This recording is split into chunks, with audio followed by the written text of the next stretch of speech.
khidmah, khidmah. Wallahi, tidak ada kader-kader kita yang melakukan itu. Akan bergizi gratis. Kenapa kita terlibat dalam urusan itu? Karena ini adalah agenda pemerintah yang dimaksudkan untuk kemaslahatan rakyat. Karena ada yang curiga, siapa yang terima fee ratusan juta itu? Siapa yang menikmati? Siapa yang mengumpulkan? Wallahi,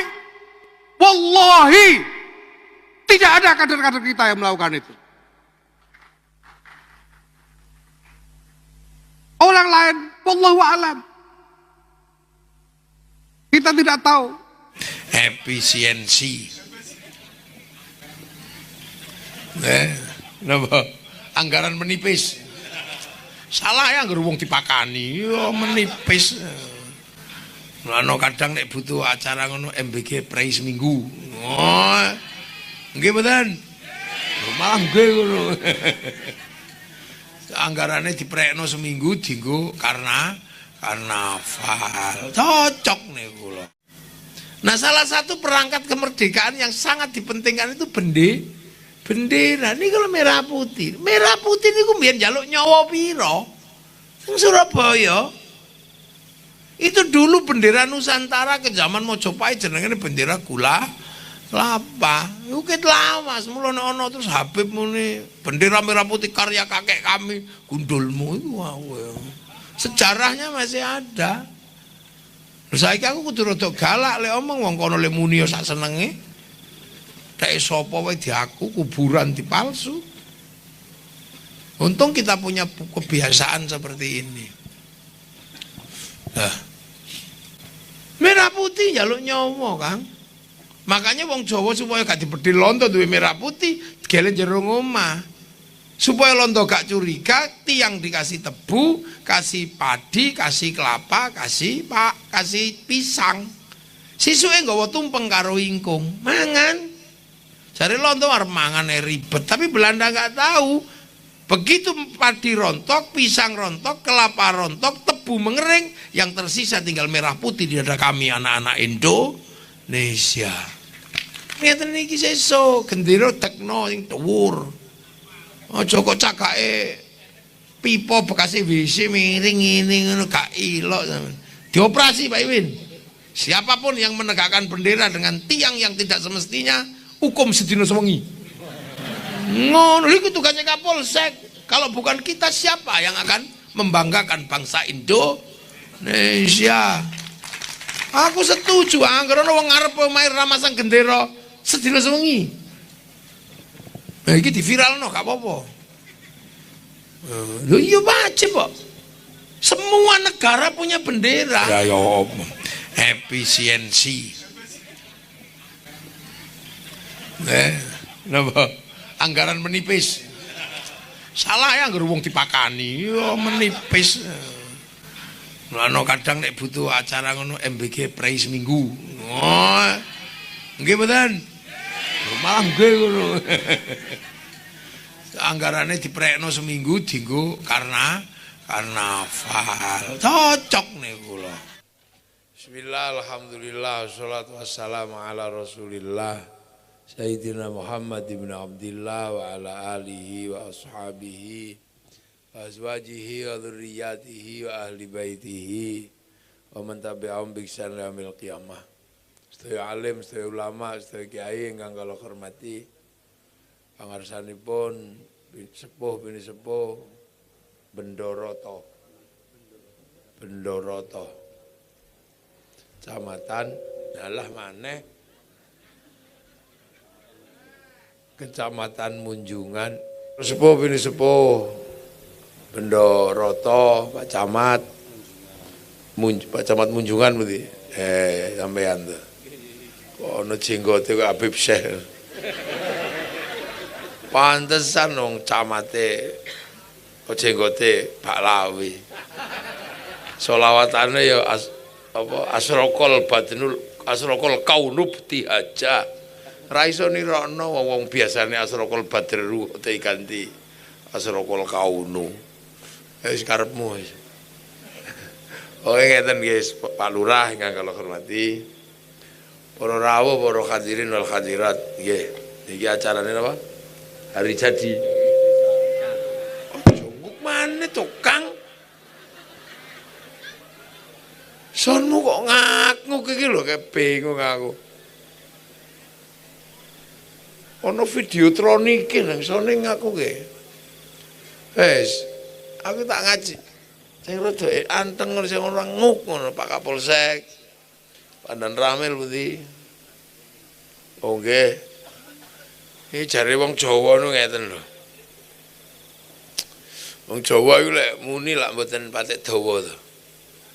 Ming dingendikake urip aja lali sangkan paraning dumadi.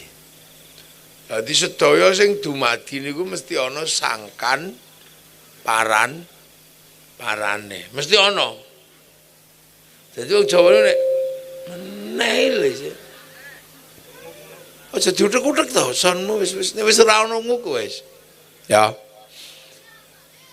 Dadi sampean sing nom-nom tak kandhani.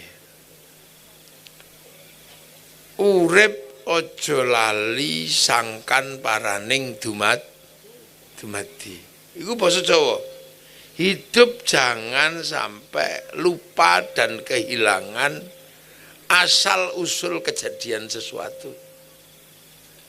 Nek Islam ngono ya innalillahi wa inna ilaihi rajiun. Kabeh kok Gusti Allah, sesuk wangsul dateng Gusti Allah. Niku nek cara bahasa Arabe Islam.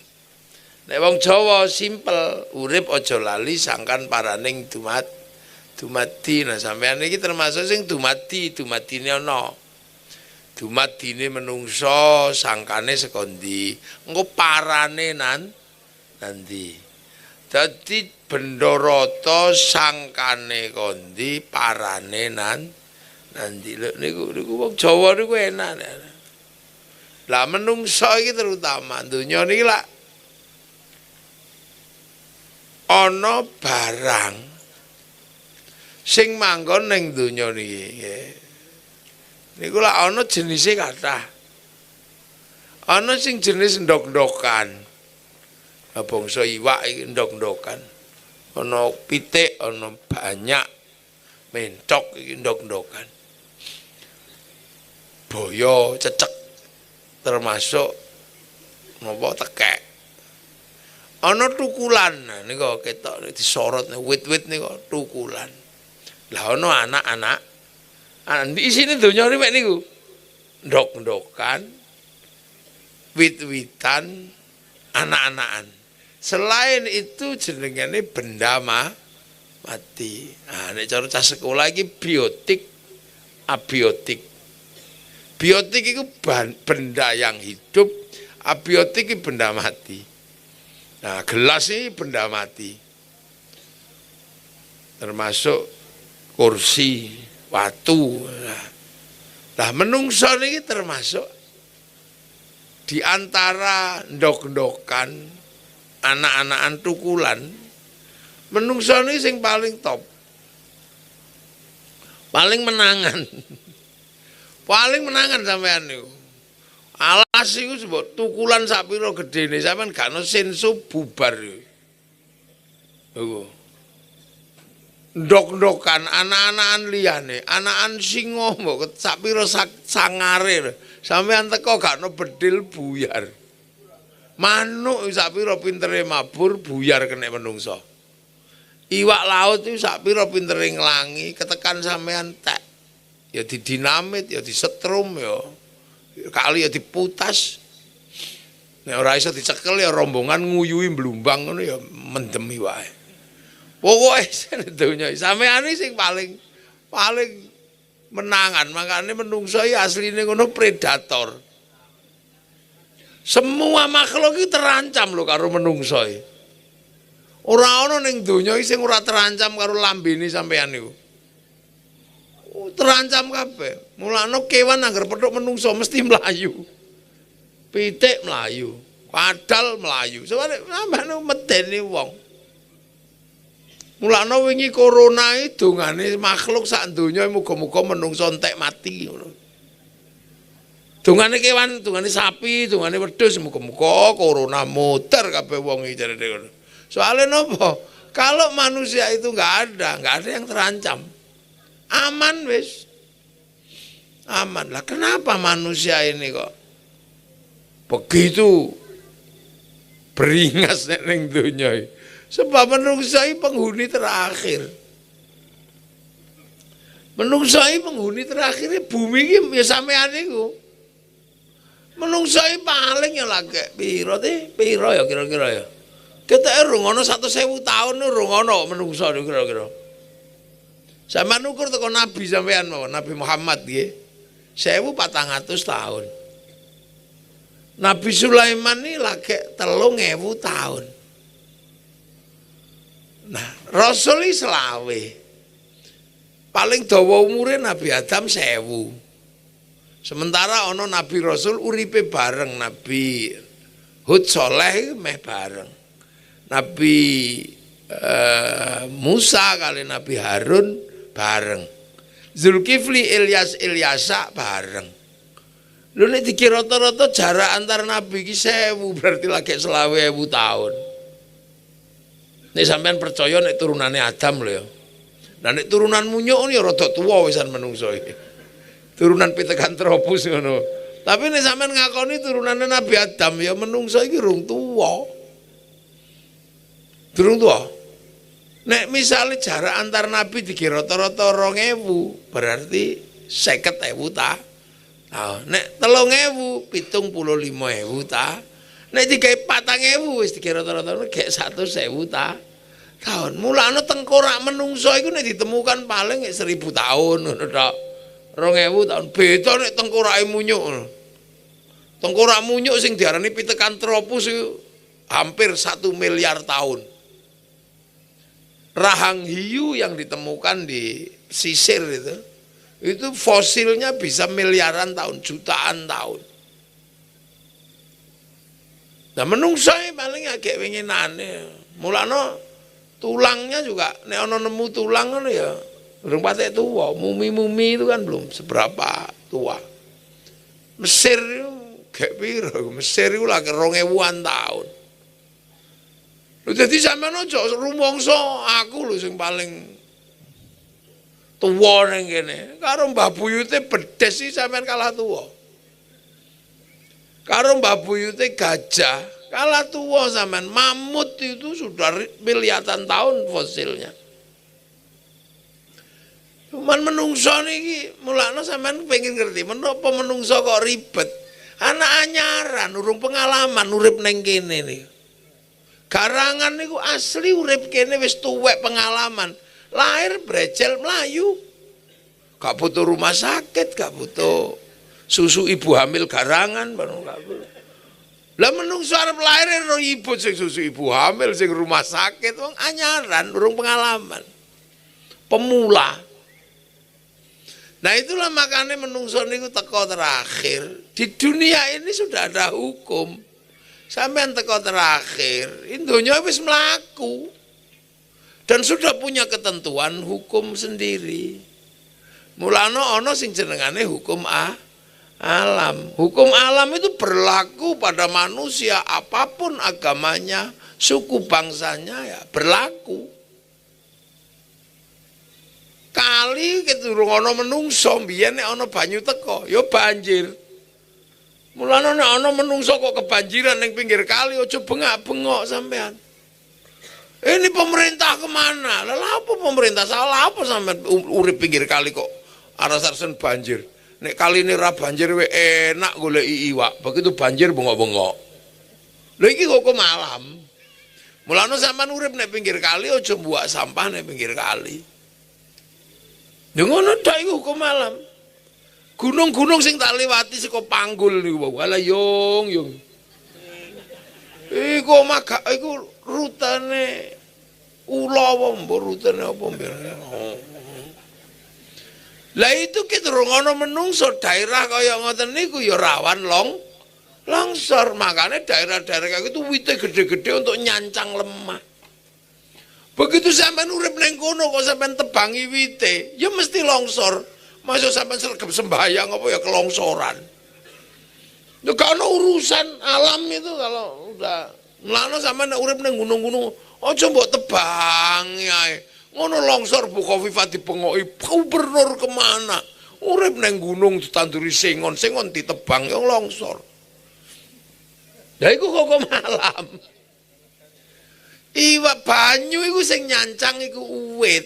Nek wite mbok tebang banyune ilang. Wis ket biyen. Mulane ya nek sampean urip neng pinggir banyu butuh banyu kok wite mbok tebang banyune ilang. Ya aku wae sing payu. Hebati deh. Lha niku hukum alam. Iku carane wong Islam diarani sunnatullah. Keturung ana menungso macan ya nyokot wong, ana wedhus ya dipangan. Sampeyan dipangan macan ning alas bengok-bengok ya wis resikone ngono wae. Dah. Niku lho hukum alam. Mulane sakniki napa sebabe wong nambak kok ya ora berhasil. Iwak tambak mati sebab ngerti sampean. Soalnya penyakit yang dihasilkan oleh pakan tambak itu ra ono sing buang. Nek biyen banyu teko, buang iku jenenge banjir nggawa kesuburan dari atas gunung disebar residune guak laut. Nah saiki angger kali ditanggul. Dipasang tanggul kiwa tengene. Lah banyune ora mbuake meng liwat kali iku tok. Lah sampean ya lemah ora bakal lemu. Mulane urea sing payu. Lho nggih. Ngen kula niku ketrung ana kula, ketrung ana menungso Merapi niku ya mledos. Mula wong Merapi nek kebledosan gunung ya ora bengak-bengok ya mlayu ngono mawon. Mengke nek rampung bledos balik maneh. Begitu bar mledos rusak kabeh, enteni setahun barudan panene apik. Karena nitrogen bertemu dengan humus menghasilkan kesuburan baru. Nek ora ana gunung meledos ya ora iso lemu. Pilihan lain nek ora ana gunung meledos ya uyu ana kuwi angger nggon kuwi. Pertemuan antara nitrogen dan humus menghasilkan kesuburan lho iku jenenge hukum alam. Mulane sampean kudu paham sebab menungso niki medun ning donya sudah ketemu dengan donya yang sudah berjalan dan sampean urung suwe. Durung suwe, mulane begitu ana menungso ya alhamdulillah ngono tok. Ade iki lahir dadi menungso. Mulane syukur pertama niku syukur lahir didadekke menung. Sampeyan gak bayangno sampeyan lahir dadi garangan ngono piye. Tolah ngono arep mangan ngene-ngene ku dibedhil karo cap. Niki apa Bendoroto.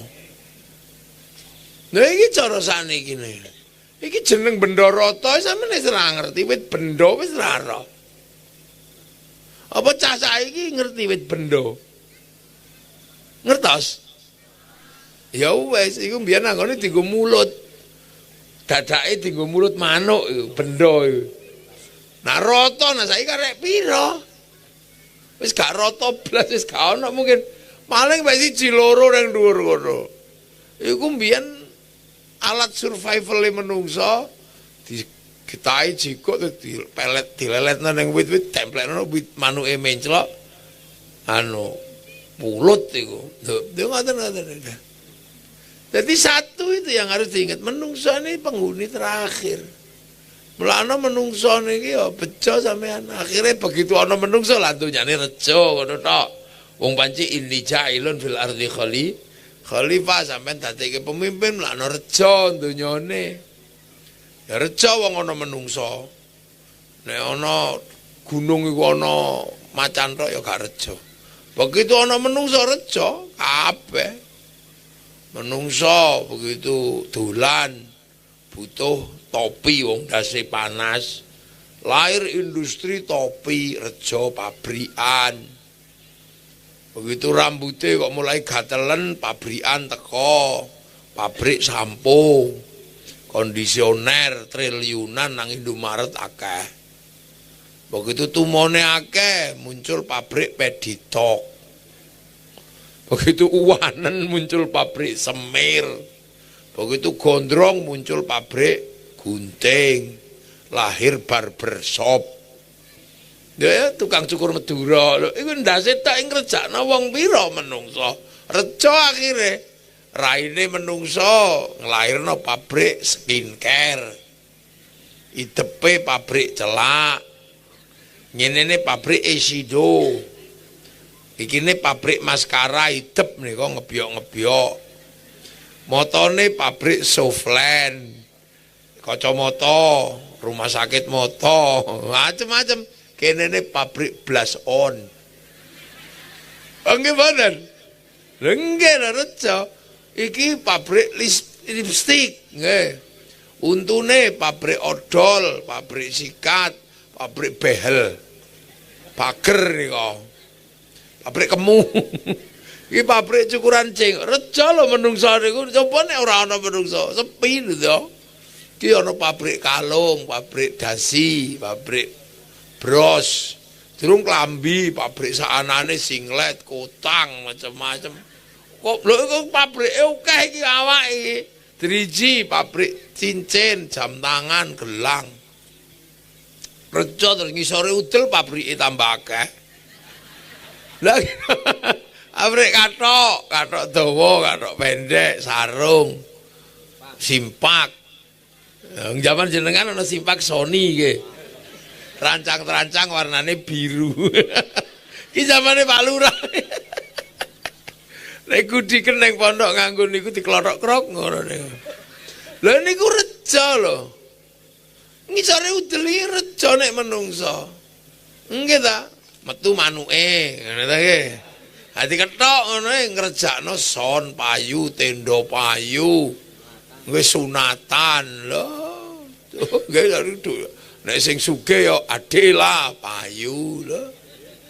Lah nggih, terus iki diterno lunga golek pasangan, ngedekno KUA. Lho niku manuk ngrejakno wong pira? Akhire ana sing dadi pegawai negeri gara-gara ngurusi manuk tok. Naib lho niku. Modern. Nang sariku reja, lucu ya.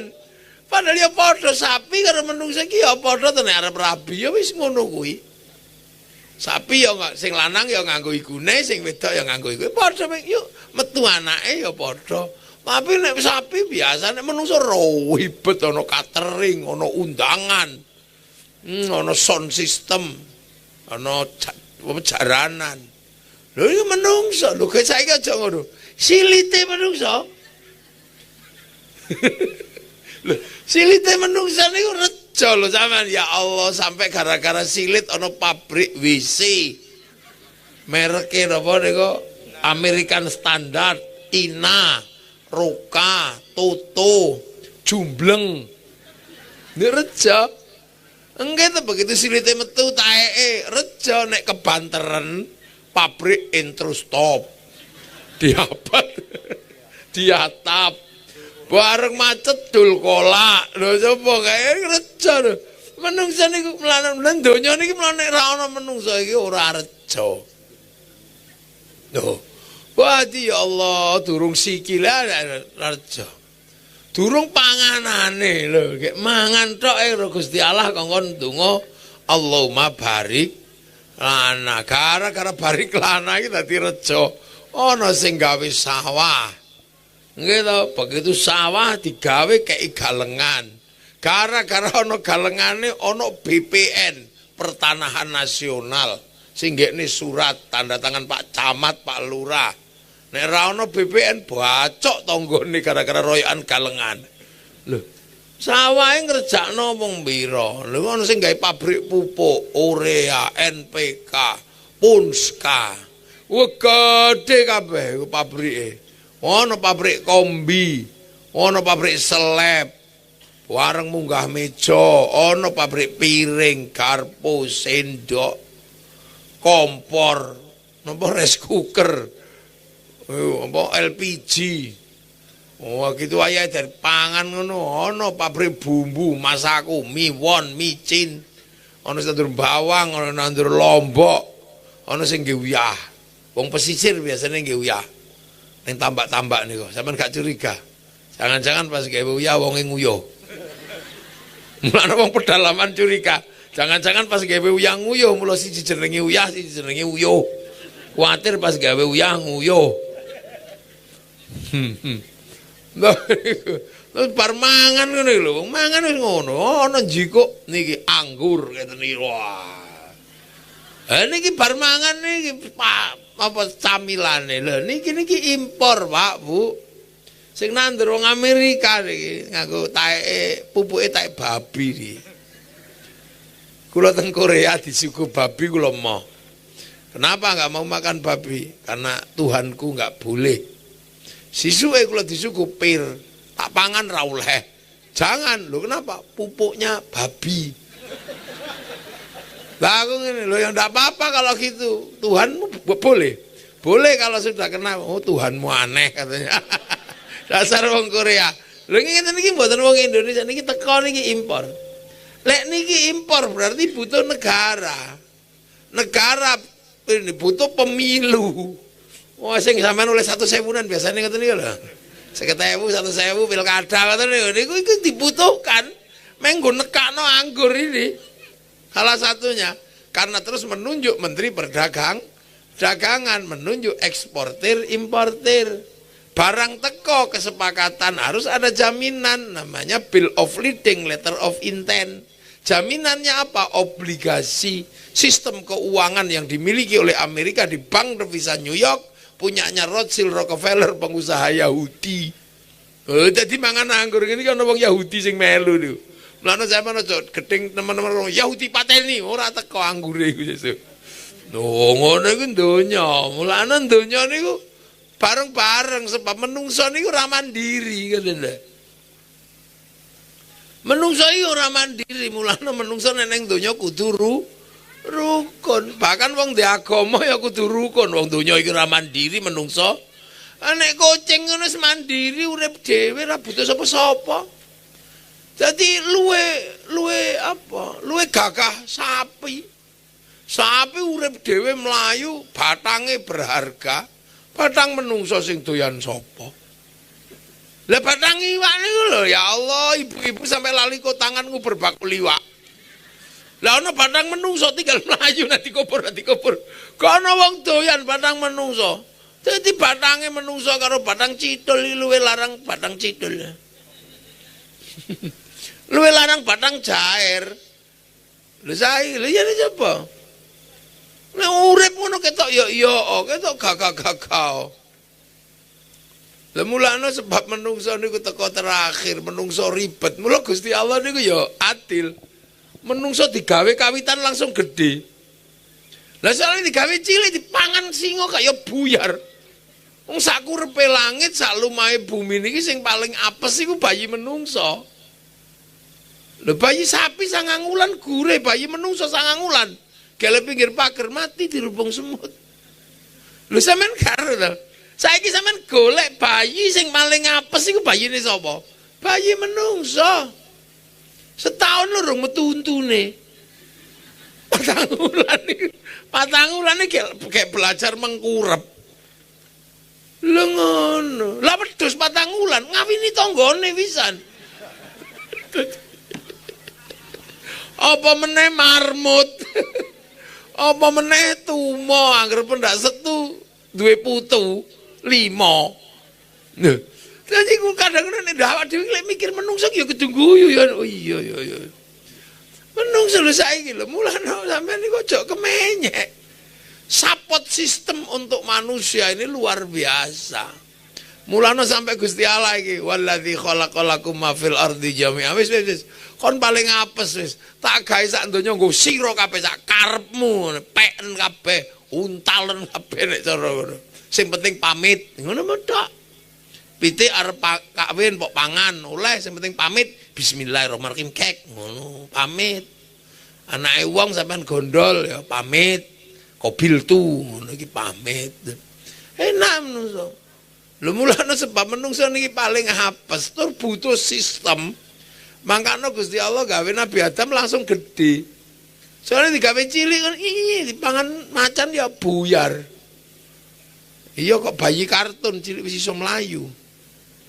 Lah menawa digawe gede, mulane Nabi Adam kali Siti Hawa niku digawe gede. Swidak dira sak menten lho nggih.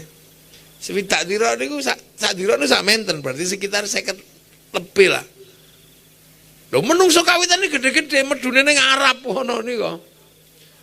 Sing ditengeri karo Allah jenenge Jabal Rahman niku lak pethuke Nabi Adam kali Siti Hawa niku lak petilasan. Lho mulane sampeyan aja anti petilasan lho ya. Menungso pertama medun petilasane awet sampai saiki. Nabi Ibrahim babat alas Mekah. Dungane napa? Rabbana inni askantu min dzurriyyati biwatin ghairi dzi zar'in 'inda baitikal muharram.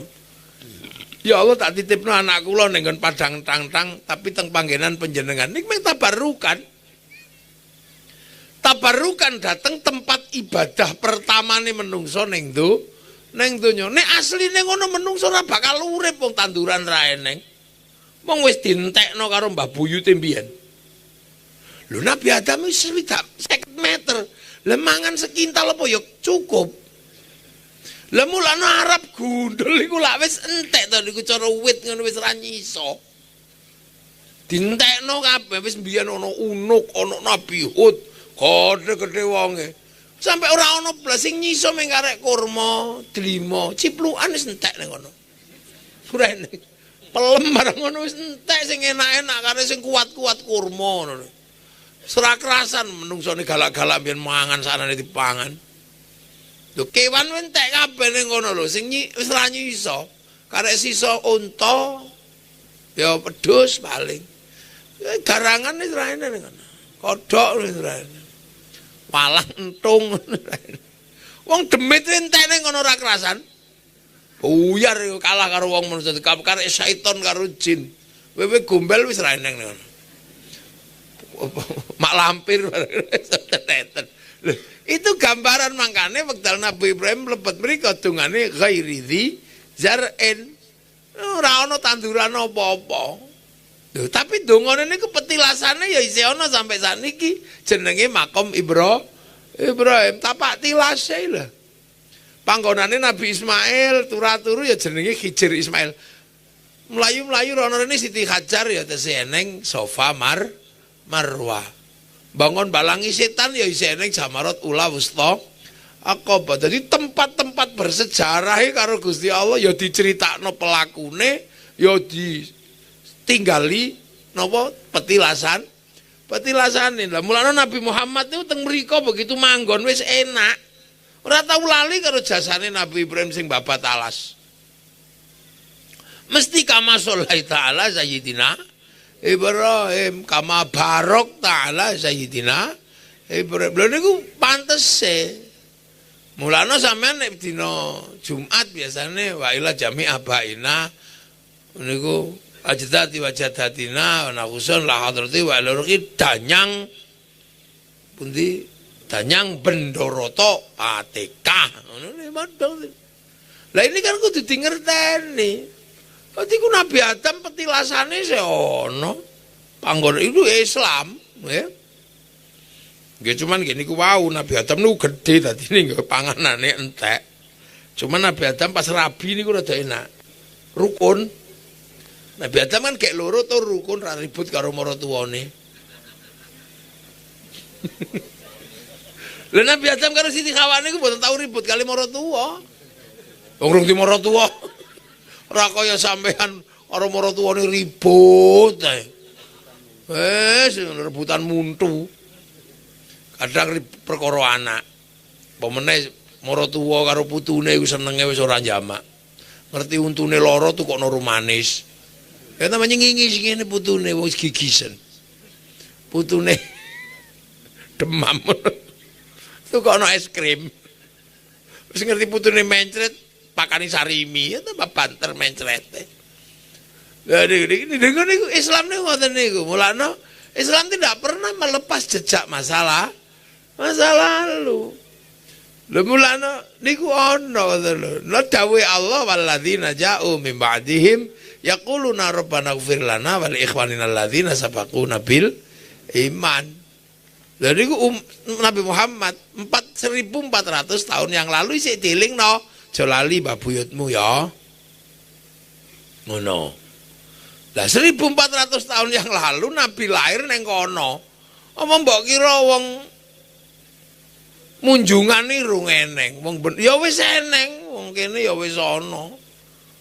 Nek zaman Nabi Adam mungkin kini rungono menungsane ya. Apa nek zaman Nabi Muhammad ya wis ana.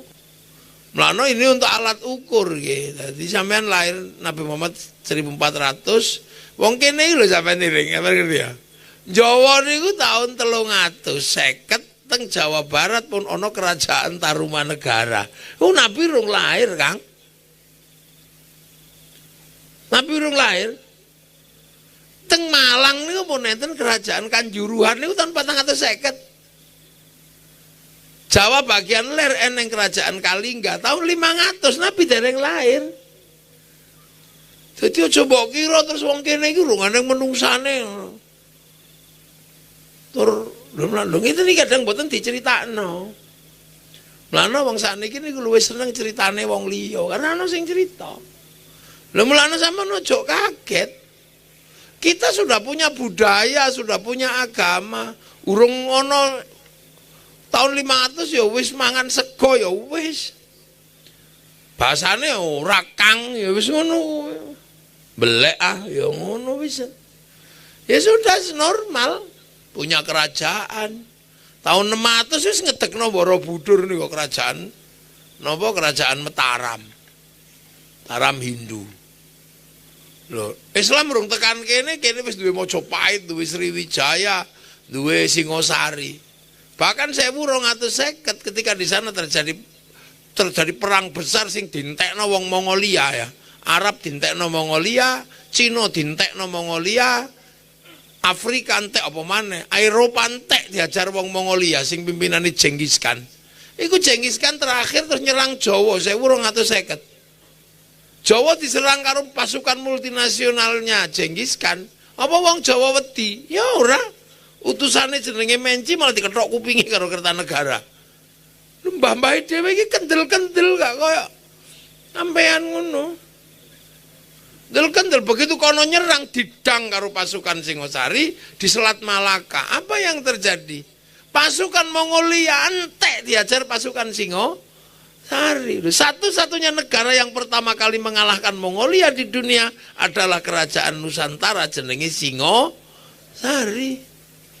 Jadi mulane nek anak putune wong Jawa seneng tawuran ya biasa mawon wis ta.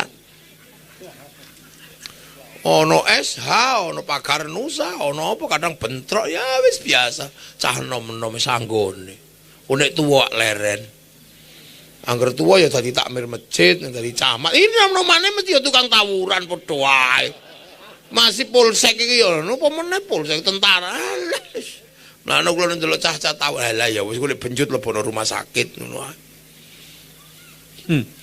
Lah saiki apa-apa ra oleh tawuran ra oleh. Merconan ra oleh. Sesone negara iki perang terus ngendelno sapa? Wong-wong wis wedi kabeh. Ngono. Lho nggih mboten. Ngerti-ngerti diwajar kaya Iran ngono terus masyarakate wis ora ngerti carane perang. Gak longo ngono. Sing wedok nongas nangis, sing lanang ngompol wis padha ae lho. Lho ngeten iki lho Pak Camat. Ini memahami siklus kehidupan. Makanya sama aja heran ketika Belanda menguasai Nusantara dan seluruh dunia trennya kemerdekaan. Satu-satunya negara yang merebut kemerdekaannya dengan perang hanya Indonesia. Loh, Indonesia tok sing merebut negaranya dengan perang itu. Santri budal, apa-apa budal. Loh, jadi kadang kita ini kalau sing cerita soal ngene iki soalnya. Akhirnya nganggap negara kita itu bangsa bangsa kelas 5 ngono. Ceritane ana sing iso ngedunke rantai teko langit kan wis wah top e. Mbah buyute wong kono. Iso memadamkan api neraka ngono. Wah top. Ora ono sing cerita. Lho kisah cintanya orang Eropa dalam kisah cinta Romeo Juliet. Wong Arab duwe Kais Laila, Cina duwe Sampai Ingtai, Jawa yang duwe ande-ande lu muter mangsamu Jawa gak duwe ta? Kono duwe Unbreak My Heart, lagune kan ngono. Jawa yang duwe Letole si ande lumut temurunana putri. Lho isih eling ora? Putrine Kang Ayu. Lho nyantol isih eling. Kleting abang iku kang dadi asmane. Bu-ibu kula mboten purun, bu-ibu kula mboten mudhun, nadyan ayu sisane si. Lah iki wong lanang paling top sak donya iki. Kira-kira kuburane nang endi ya? Tak ziarahane, tak tabarukan kok. Ana wong lanang uripe enak tenan. Icip-icip tok ora tanggung jawab. Ngoten Pak Cak. Longgele tole si ande lumut temuruna ana putri kang unggah-unggahi. Putrine kang ala rupane kleting kuning iku kang dak. Bu-ibu kula inggih purun, bu-ibu kula inggih mudhun, nadyan awon menika kang putra suwun lho. Lho hebat lho, ande-ande lumut iso bedakno. Kleting abang masih glowing. Iki mustakmal. Wis tau didemek liyane, terjamah. Nah, kleting kuning masih mambu telek ngono, orisinil. Lha kene duwe anak yang ngiringi gamelan. Niki terbuat dari logam iki gamelan. Nek wong Arab kan sing ngiringi terbang, kayu, kulit kan gawene gampang. Kayu kalau dikeruwaki kulit templeki ngono tok. Eropa gitar, kei kayu tali, enteng gawene. Nah wong Jawa iki gamelan terbuat dari logam. Artinya hanya bangsa yang menguasai ilmu pertambangan yang maju dan penguasaan metalurgi yang mapan mampu membuat alat musik dari logam. Duh, ngono tepuk sing banter gak apa-apa wong ngene. Gak ono sing cerita. Terus sampean delok ya. Gitar iki lak disetem to. Ini ding ding ding ding ngono. Terus anu napa? Terbang kurang kenceng di P. Apa tumon sampean nyetem gong? Ana ta wong nyetem gong dung dung gigi dung. Ora ning gampang ke digawe muni ning ngono ya sampai kiamat kurang 2 dina ya muni ning ngono. Wong ora iso karaten. Wong terbuat dari kuningan. Duh. Dari situ sudah ada keunggulan. Nang kene kadang gak ngerti bocah-bocah barang iki ya karo ngono. Soale gak ono sing cerita. Lah wong Amerika iku apa-apa wae diceritakno. Lho nggih gak gelem Amerika gak cerita. Bagaimana mereka masuk menaklukkan Amerika, mereka bikin cerita Wild West sampai The Last of the Mohican. Kalah karo Vietnam, gak gelem dek isin, gawe film Rambo 1 sampai 6. Kalah karo Cina, gawe film American Shaolin, American Kungfu. Kalah karo Jepang secara spiritual, gawe film American Ninja, American Samurai. Loh, kabeh duwe cerita Cina lho apa diceritakno ket mulai ular putih sampai ular hijau. Ket mulai Wong Fei Hung sampai Sun Gokong iki diceritakno. Dengge. Cina cerita, Korea lho, mung rambut miring ini diceritakno. Akhirnya wong Korea seneng karo bangsane. Dodol Samsung dituku. Gawe Kia dituku. Apa wae dituku? Wong seneng karo bangsane. Drakor, Dracin CEO yang menyamar. Lho asline Pak Camat iki CEO iki ngawur ae. Pemimpin perusahaan besar mbok ning ndi ngono triliuner tapi pancen gayane ya ngono tok. Agek menyawar anak buah Pak Ipin. Endi wonge kok gak teko nanti? Oh perjalanan awas gak teko. Andane Pak Bupati gak teko tak golekno bojo meneh. Jenenge Jakarta.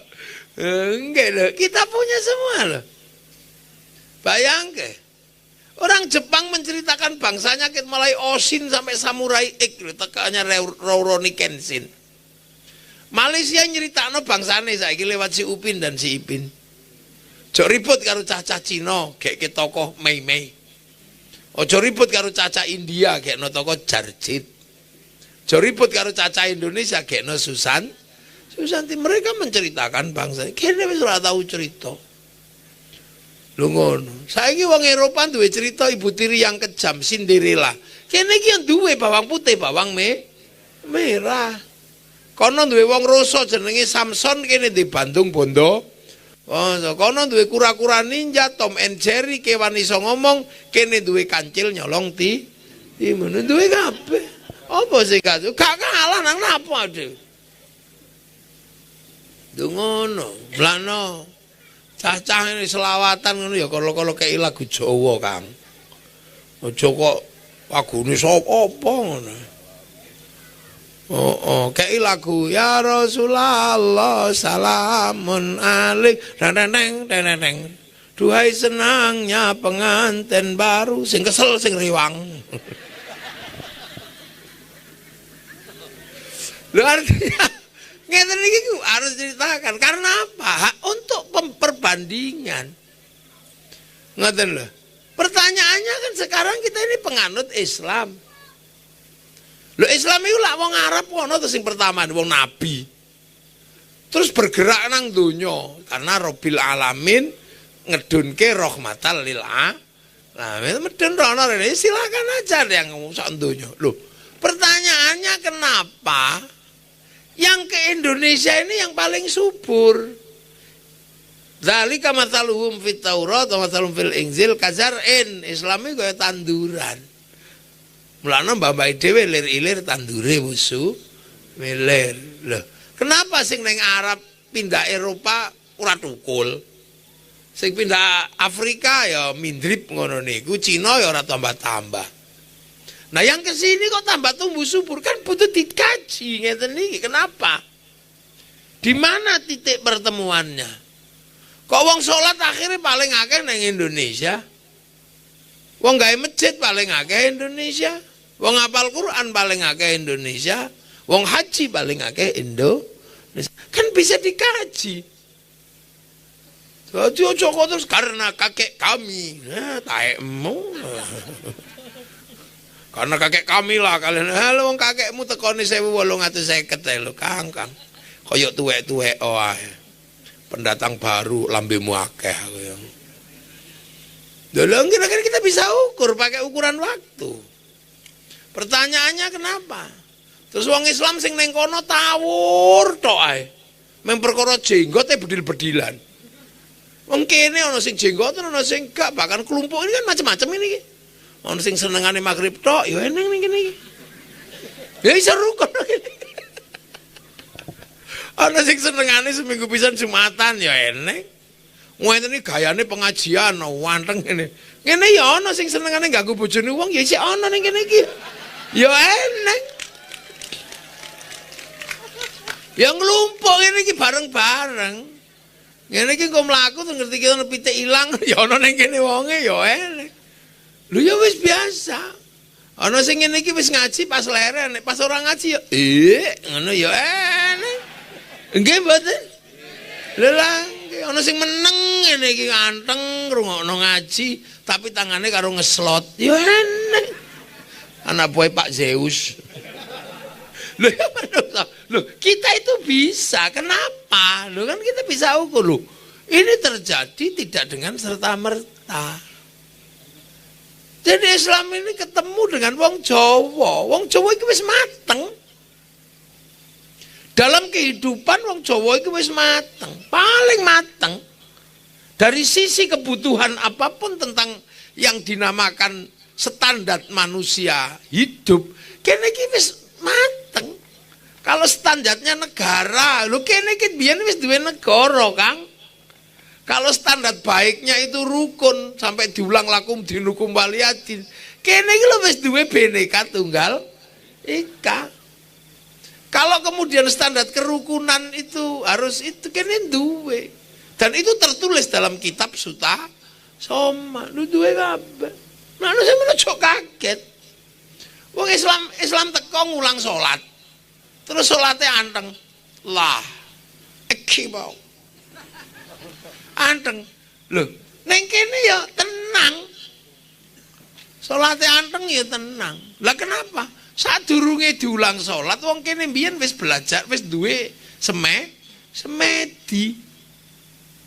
Lho semedi niku anteng ngeten niki. Makanya ketika orang Jawa diulang sholat, orang Indonesia wis ngerti semedi, sholatnya anteng. Lah bagi negara-negara atau manusia yang menyembah Tuhannya dengan menari, diulangi khusyuk ngene, ya gak iso ya sing kukur-kukur, sing ndelok HP. Loh, jadi keindahannya salate wong kene, bibitnya dulu adalah semedi. Jadi ojo kaget, mulane wong kene salat anteng. Dijak gawe masjid ngono. Ya semangat wong kene ket biyen masjide gede ning wujude candi gawe candi Borobudur. Dadi sampai saiki jak gawe masjid ya mbah-mbahne tukang gawe tempat ibadah. Wong Jawa kok dikongkon sedekah, ya seneng wong Jawa iki mangan ora mangan kumpul. Apa meneh wong wis ngumpul mesti dikei mangan. Lu artinya kita punya standar hidup wong normal. Ya ngeten iki, wong dijak selawatan ngeten iki. Tenang, seneng. Lah kenapa sebabnya? Lah ya wong Jawa ket biyen senengane nyanyi. Nyanyian itu sudah terbiasa bagi orang Jawa. Oh, Pak Bupati. Alhamdulillah. Pak Ipin. Koncone Pak Upin.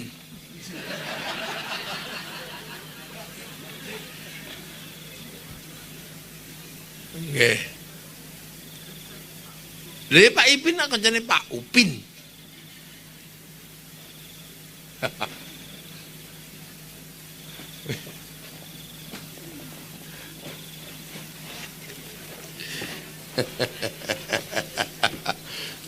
Sampai mau wis tak ancam mau. Awas ra teko tak gelekno bojo maneh. Ing Surabaya, nggih. Lha gitu sih. Apa?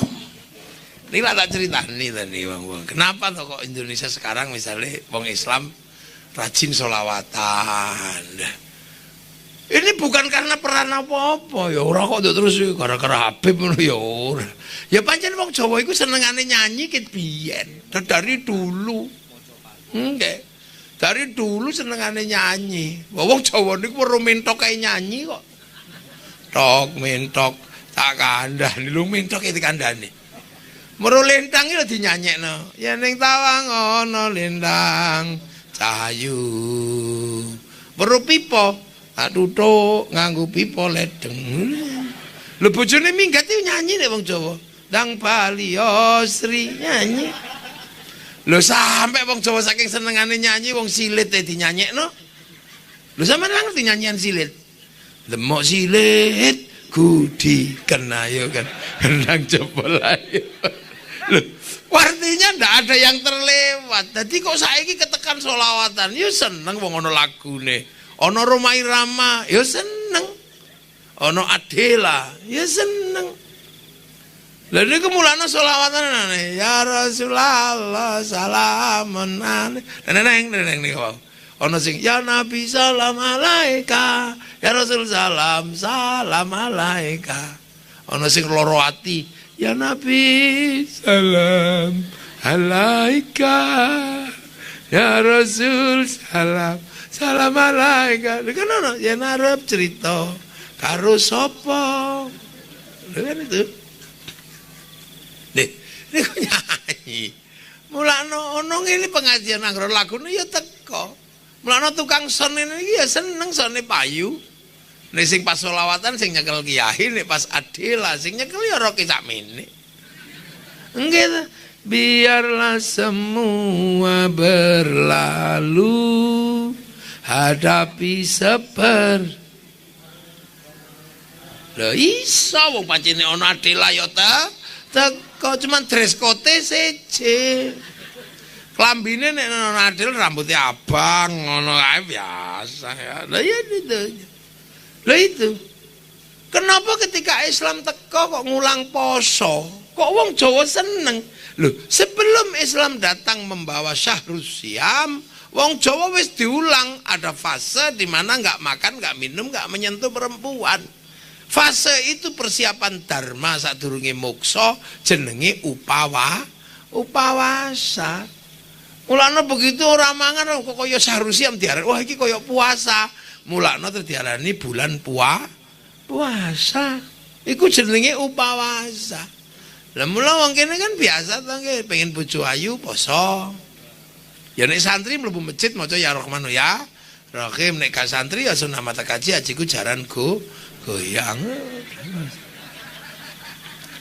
Lebih suke ya nek santri ya Fatahu ya Razak. Nah nek gak santri ya munggah Gunung Kawi nggawa pitik cemak. Lho ya kan poso ta.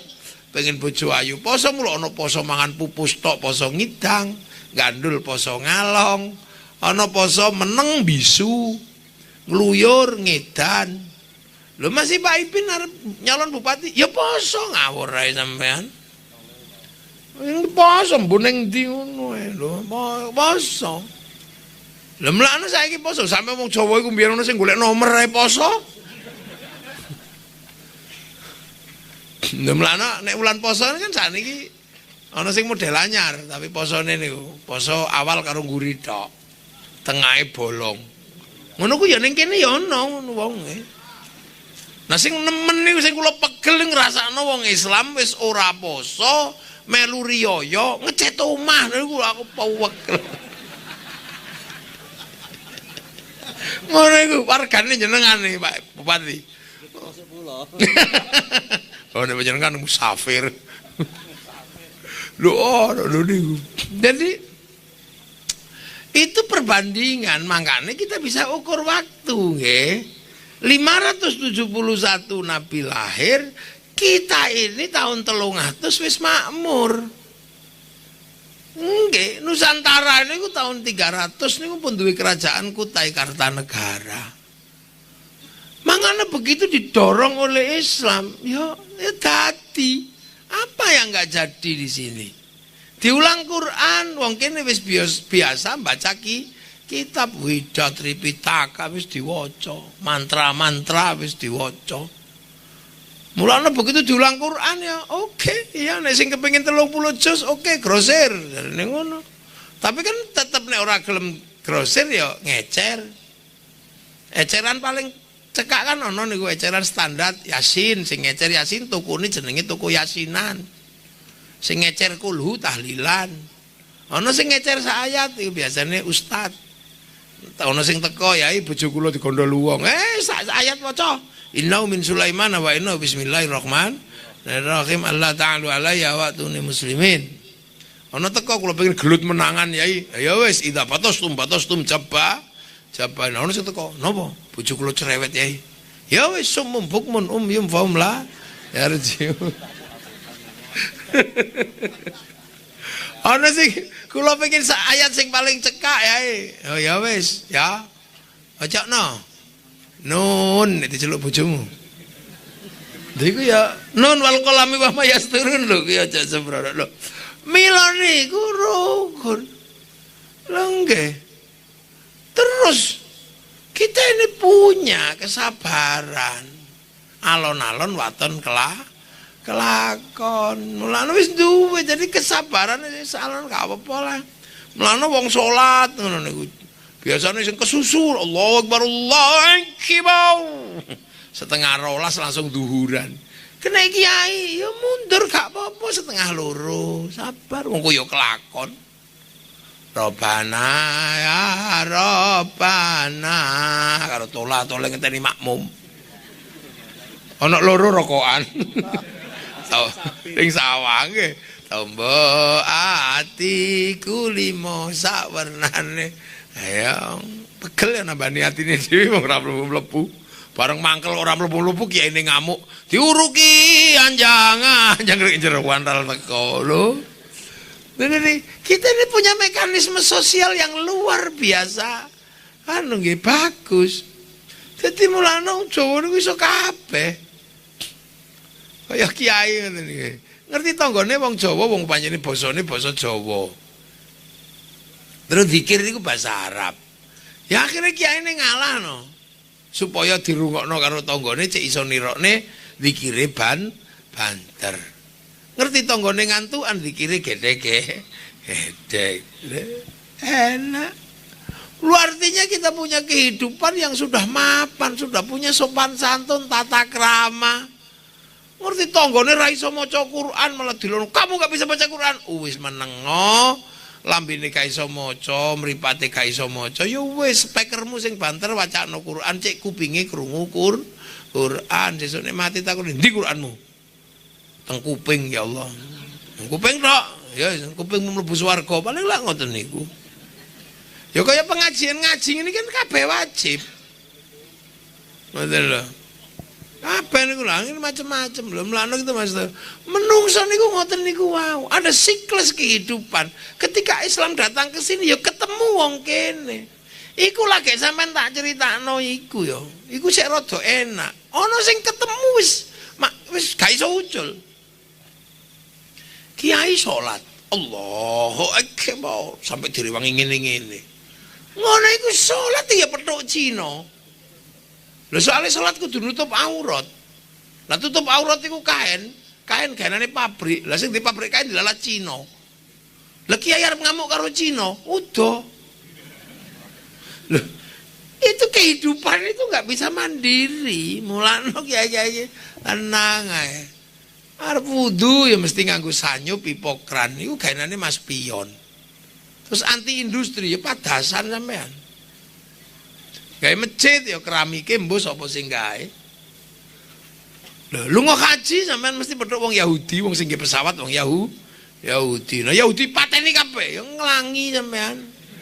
Ra tutuk. Lha mulane kita ini punya sistem kehidupan. Lah menungso sing ning kene ini punya watak tersendiri. Mulane sampean rasa banding-bandingno. Eropa kok ngene. Nah, lah wis wong Eropa rasa mbok pikir. Wong Eropa kan rapi, tertib ngono. Ya mesti wong ana musim dingin. Selama 4 bulan mereka kena musim dingin minus 0 derajat mengisor. Golek godhong angel. Wong godhonge rontok musim gugur. Mula karo godhong seneng sayur apa-apa. Lah kene bendina golek godhong lho eneng. Mulane godhong diguak-guak ya ora apa-apa. Sing mboten rontok lah namanya cemara. Makanya kemudian karena yang enggak rontok itu cemara, agama Nasrani ketika Natal menggunakan cemara. Udu karena saking hebate itu pohon Yesus ngono ya ora. Ya mengikut tok sing ora rontok. Makanya sampean ora usah ribut, jangan tanam cemara di depan masjid kami. Itu pohon Kristen. Semenjak kapan pohon punya agama? Ini lah menungso gitu kudu pahami. Soalnya bar Nabi Adam ini terus menungsone dolan rono nyebar. Enggak, sing neng Eropa ya gitu, sami. Begitu musim dingin kulitnya wedok berubah kaya kulitnya tekek. Maka mereka berlari ke Trenggalek, berjemur di pantai-pantai Trenggalek, simpakan tok karo kutangan tok. Pornografi dudu iku dede. Sampai anak sing ngeres, maka Pak Ipin nggak boleh bikin aturan turis masuk Trenggalek harus pakai jilbab, nggak oleh Pak Ipin. Lu sama dia seneng. Lu enggak, kita punya, wongnya gede-gede. Lu musim dingin di Eropa kabeh butuh pemanas, butuh pendingin. Listrik nggak boleh mati, maka mereka perang kemana-mana mengambil energi. Lekene, ora panas radem, cukup sarung. Nek kademen kemulan sarung, panas-panas kebutan sarung, anduk sarung. Ini kan harus dipahami, mana sampe ngerasa mbayangno wis kok londo ngono enggak. Wong Eropa ra duwe srengenge ngenteni srengenge metu dinteni ngarep omah. Maka mereka punya tradisi menunggu matahari terbit. Saiki pacaran munggah gunung melihat matahari terbit. Wong alasan pacaran ono Mau matahari rasa pok enteni ngarepe omahmu lho eneng. Jam 11 awan pok buka raimu panas. Cuk goblok ngene kadang. Lho wong Eropa iku lek musim dingin mboten duwe iwak karena airnya mengering menjadi es. Maka musim panas mengawetkan ikan menjadi sarden. Lah wong Trenggalek iki lho ngopo melu-melu mangan sarden? Cek bodone ngono mayoni wong ngono. Wong sampean golek iwak bendina iku lho eneng. Ora kepethek cekel iwak ya kodhok ya komplit. Kita enak urip ning kene. Makanya wong Eropa itu tertib, begitu ora tertib kena musim dingin jeblok mereka. Lah kene nyantai. Orang musim dingin kirek ae diopeni supaya napa ora mati kena musim dingin. Begitu kirek metu ora diklebokno omah kena musim dingin mati katuken. Nang kirek nang kene gudiken 7 tahun ra mati-mati kok. Lho, ini perbandingan mlano gak usah bayangno dadi wong londo. Olahraga melu wong Eropa bal-balan. Ya mesti kalah wong lapangane padha, aturane padha, menungsone gak padha. Siji dhuwur siji cilik. Itu mengembangkan tinju. Ya mesti kalah Pak Ipin, wong sampean mek semene lho. Dikiwa karo Mike Tyson ya buyar ngene tok kena angine ngene gletak sampean. Wong Trenggalek ngono menggalakkan basket. Wong lapangane padha, wong beda siji dhuwur sak kelek tok ngono ya. Mulane nek kene ya kembangkan olahraga lokal nekeran. Gobak soto lho kaya anu to kaya Thailand to, akro dikembangkan. Lho dadi tinju moh nek ning Muay Thai.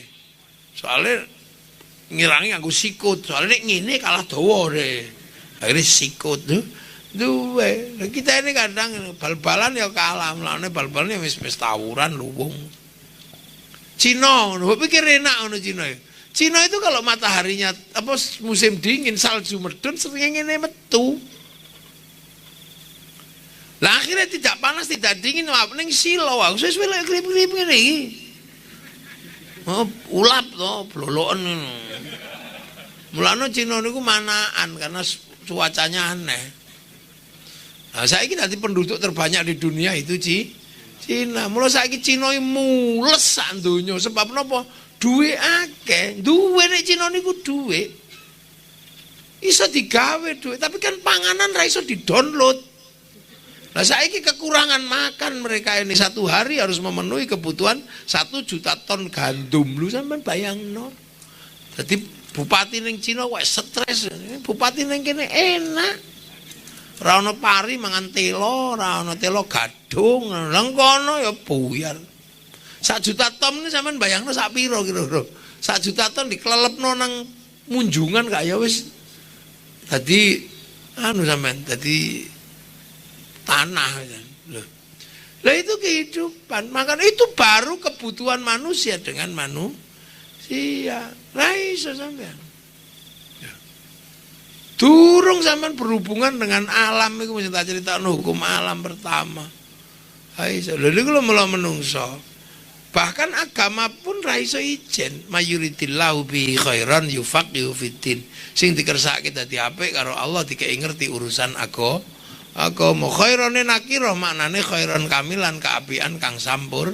Sampai apik sempurna kathake menungso. Niku theke Gusti Allah mulane ana menungso apik bareng liyane. Kaya pengajian ngene iki apik napa mboten? Saya lah sing paling apik sapa? Ya kula. Kiyaine. Tapi kula mboten iso ketok apik ning mriki ra diundang Pak Lurah. Dadi kula ketok apik sebab diundang Pak Lurah, panitia. Apik endi kula kali panitiane ngoten. Mboten saged kula ra teko panitiane digepuki wong sak kampung. Nggih ra enak mangan. Iku wong loro tok panitia karo kula iso oyo-oyoan apik. Urung sampean melu-melu sing apik ya kula Kyai. Kok iso kula gelem teko. Lah nek ra ono sing teko blas apa iki pengajian ya mboten. Cek sound. Foto Kyai Deleming. Lah itu semua harus kita pahami ngoten lho bahwa manusia itu gak bisa sendiri. Mula kabeh ning donya mesti ana sangkane, ana paran. Jadi sing dumadi niki ana sangkane. Wes saiki masuk ke sampean. Dumadi sampean kok irunge ngono. Iku sangkane kok ndi? Ya gara-gara nek gak bapak ya ibuke sing pesek ngono kuwi. Ngene lho. Mulane wong londo gede-gede wong bapak ibuke gede. Jadi mulane ana wong kok pesek, berarti sangkane bapak ibuke mesti pesek. Ana wong kok ayu ya bapak ibuke mesti ayu. Mulane anak tergantung wong tua, wong tuane pesek metune pesek, wong tuane ireng metune ireng. Nek wong tuane wayu ganteng ya kula niki metune. Karo Pak Ipin. Lho, iku gek sangkan, semua ada sangkane.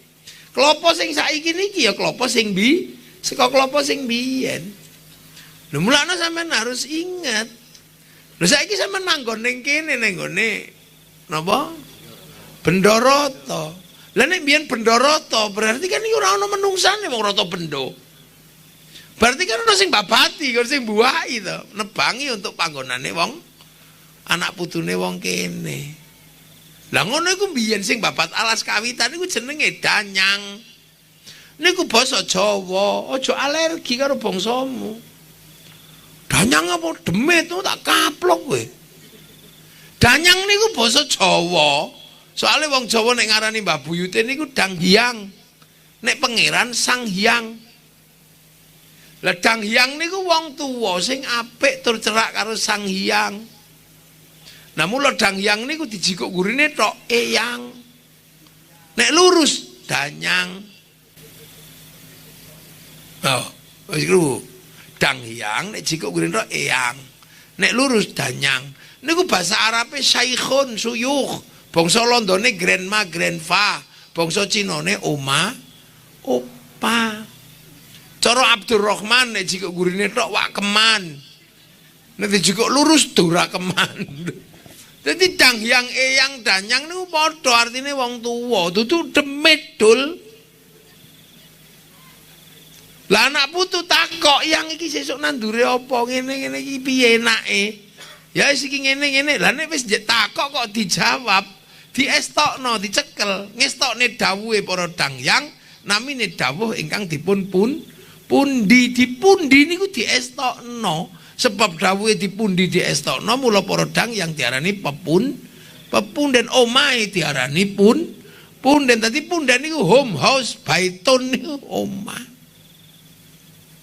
Terus jumlah makanan dan populasi penduduk ndak imbang, migrasi sosial, lunga merantau. Kaya Pak Ipin ngerantau Surabaya, ngerantau Jakarta. Niku setahun pisan mulih kangen nang danyange niku, enggak oleh-oleh. Maka kita punya budaya mudik. Nah kadang sing digakno oleh wis mati wong ora ono WA mbiyen ra roh. Nah akhir begitu sing mati disembayangi, nyembayangi Mbah Buyut, oleh-oleh dipangan bareng-bareng sak keluarga, diselameti. Lah upacara nyelameti Mbah Buyut niku jenenge upacara srada. Srada dilakoni dadi nyadran. Mulane nek ana sedekah apa ana acara desa ngono nyadran tuh kandhani Mbah Buyut murung mati saya urip meng pindah jagat cilik jagat gede mula merui kaki danyang dini danyang. Terus Islam iku teko aja lali Mbah Buyutmu dawa mau waladina ja'u min ba'dihim yaquluna rabbana ighfir lana wa li ikhwanina alladzina sabaquna bil iman. Terus ana kuburane paranono. Terus dikandhani ning urung mati Mbah Buyutmu saya urip ning beda alam. La taqulu lima yuqtalu fi sabilillahi amwat bal ahyaun walakin la tash'urun saya urip. Lah mulane terus wong matimu gak no panganan. Akhirnya Islam ngulangi wong Islam nggawa panganan. Panganan bareng-bareng sak kancamu supaya dadi sedekah. Akhirnya kemudian ono istilah sedekah nglebu istilah sadranan. Sedekah dilakoni dadi sedekahan. Bareng sing disedekahi wis mati ning jero bumi mula ono istilah sedekah bumi. Terus kiai ini teko Allahumma barik lana borak barik. Mula ana sing ngarani panganan teko niku barikan. Duwe dadi kita juga punya makano. Mengono tok. Lah saiki ben rodok keren terus istilahnya hari jadi. Terus niki napa niki?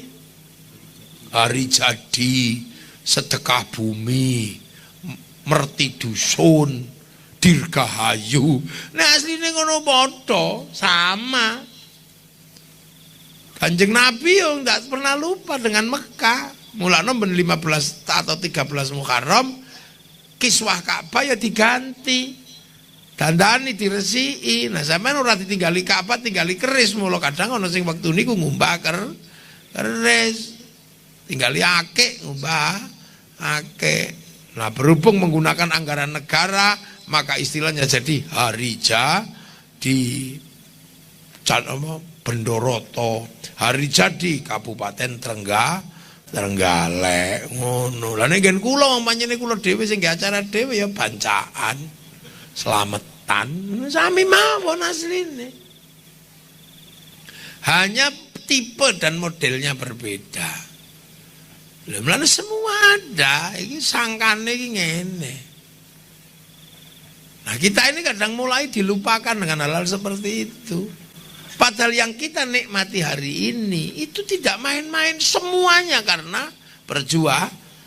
Saya enak ya awak dhewe ngene iso pengajian sakmene itu kenapa? Karena Indonesia merdeka.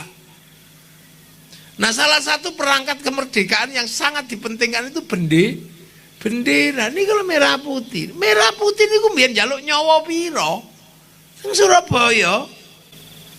Itu dulu bendera Nusantara ke zaman Mojopahit jenenge bendera gula kelapa. Ukit lama semula ono terus Habib muni bendera merah putih karya kakek kami, gundulmu itu wow. Sejarahnya masih ada. Saiki aku kudu rada galak lek omong wong kono le muni sak senenge. Dek sapa wae diaku kuburan dipalsu. Untung kita punya kebiasaan seperti ini. Nah. Merah putih jaluk nyawa, Kang. Makanya wong Jawa supaya gak dibedhi londo duwe merah putih, gele jero omah.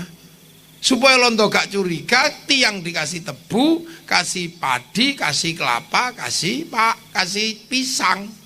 Sisuke nggawa tumpeng karo ingkung, mangan. Jare londo arep mangane ribet, tapi Belanda gak tahu.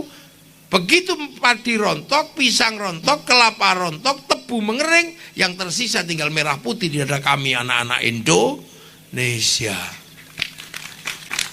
Lho kuwi, dadi kowe mulane awak dhewe iki bejo. Sing model kaya awak dhewe ini dilairno saiki. Coba sing model kaya awak dhewe dilairno tahun 40 zaman tahun kemerdekaan.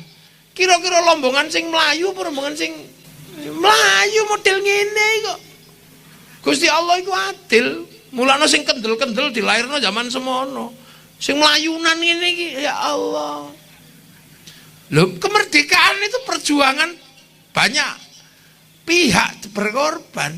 Raja Jogja lho, tak kandhani sampeyan ya. Raja Solo iku tanahe dikekno NKRI.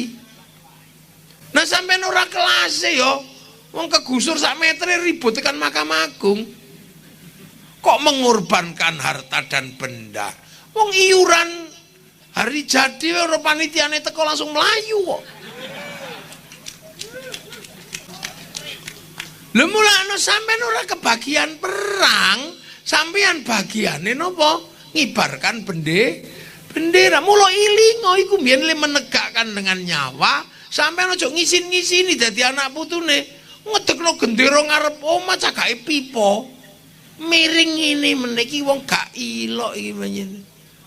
Lha mulane tugase saiki sampean ora tugas perang, sampean tugase karnaval. Mula wae pino aja ngasih tenggalek ra ono karnaval, wong tugase karnaval. Ora usah dadak ndak punya anggaran. Ayo. Ngono.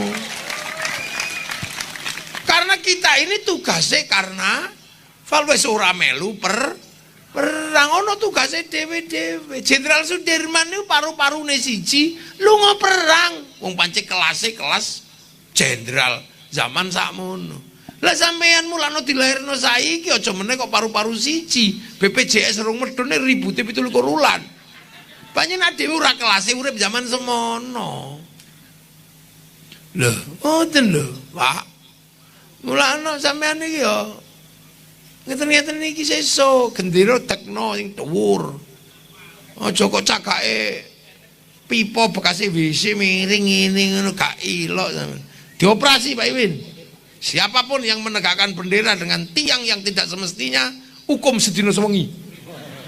Ngono iku tugasnya Kapolsek. Kalau bukan kita siapa yang akan membanggakan bangsa Indonesia? Aku setuju anggar ana wong ngarep main ramasang gendera sedina sewengi. Nah iki diviralno gak apa-apa. Lho iya wajib kok. Semua negara punya bendera. Kita mek ora mek bagian perang ki mek bodo 15.000 tuku tekno ngarep omah, cagaki sing bener. Aja kok dicagaki kadang ono mek setengah tiang maneh. Miring pucuke lho gawe tekno. Karena tugas kita mengibarkan, wis ora perlu njaluk nyawa mek ngene tok. Mulane nek ana sing karek ngene tok sing bid'ah, sing musyrik.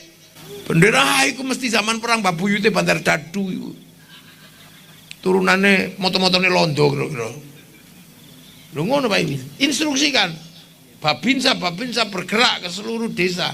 Nek ana sing ngibarno gendera, nah kecuali takoni sik, ra duwe gendera. Tak punya Pak. Ya wis tukokno. Yo ngono, lho iya. Mumpance kadang ono sing gak duit tenan yo anu tukokno. Nggih ada anggaran khusus untuk warga yang tidak mampu beli bendera. Ngono. Lho iya mulane dadi bupati kudu sugih ngawur ae. Bupati kok gak sugih yo, gak iso nukono gendera. Lho nggih ta. Sampeyan bagiane ngono to. Sing bagiane perang Bung Tomo. Sing bagiane maca proklamasi Bung Kar. Bukan sampeyan bagiane napa? Ya wis ngedekno gendera, karnaval kene. Gawayane ana tumbake ning kene, ana ususe dadak usus wedhus. Ana abang-abang dadak betadin. Lu jatahe ngono. Lu semua makanya ana. Wong cek eling Quran ana musabaqah tilawatil Quran. Cek eling salat ana adzan sing banter. Semua manusia harus ada peringatannya. Nggih. Mau cek eling pangeran di puncak tertinggi dalam agama lunga haji. Cek eling ono manasike ono apa. Itu kan bagian dari karnaval. Kok tiba-tiba karnaval gak ada gunanya? Nek anak putumu sudah tidak dikenalkan dengan bagaimana bangsa ini merdeka, ojo salahno. Akhirnya mereka lebih mencintai bangsa yang lain. Ono merah putih sing dikibarno gendera Filistin ngono. Nang Filistin iki duwe negara. Kenapa Filistin dijajah gak pernah berhenti? Filistin bar merdeka ora rukun. Kita ini punya seperti ini. Lho mangkane ben eling Babuyute wong Bendoroto ya ngene iki. Hari jadi. Lah mestine hari jadi ngene iki ya ana panganane akeh ngono mestine. Iki kan padha karo nyedekahi Mbah Buyut beleno sapi ngono. Lah iya terus anak putune mangan sapi bareng-bareng.